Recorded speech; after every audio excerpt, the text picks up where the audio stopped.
কোনোদিন একটা মানুষকে আমি সরি ছাড়া তর্ক করি নাই ভাইজান।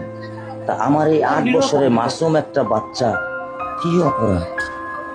আমি এই বাংলাদেশ আজ কাঁদছে, একটা ছোট্ট নিষ্পাপ শিশুর জন্য কাঁদছে, যে বয়সে তার স্কুলে যাওয়ার কথা ছিল, বন্ধুদের সাথে খেলাধুলা করার কথা ছিল। সেই বয়সেই তাকে পৃথিবী থেকে কেড়ে নিল এক নরপিশাচ। রাইসা, ছোট্ট একটা মেয়ে, হাসি খুশি, চঞ্চল, সবার আদরের। কিন্তু কে জানত এই ছোট্ট মেয়েটার জীবন এভাবে শেষ হবে? যে শিশুর হাতে থাকার কথা ছিল বই আর খেলনা, সেই শিশুকে সহ্য করতে হয়েছে ভয়ঙ্কর নির্যাতন আর নির্মম মৃত্যু।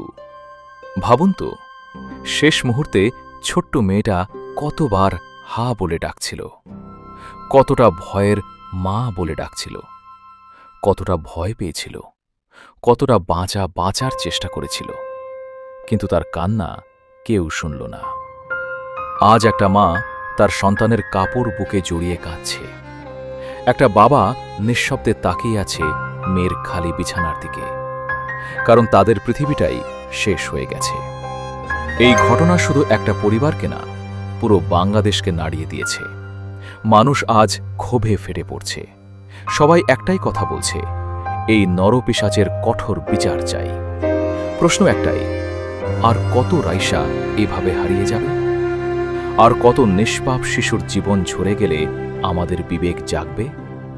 আজ মানুষ আতঙ্কে আছে, কারণ এখন শিশুরাও নিরাপদ না।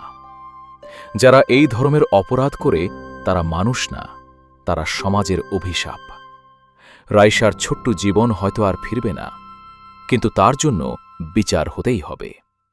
এমন বিচার যাতে ভবিষ্যতে আর কোনো জানোয়ার কোনো শিশুর দিকে নজরে তাকানোর সাহস না পায়। আজ যদি আমরা চুপ থাকি, তাহলে কাল হয়তো আরেকটা রাইসা হারিয়ে যাবে। রাইসার জন্য বিচার চাই, বাংলাদেশের প্রতিটি শিশুর নিরাপত্তা চাই।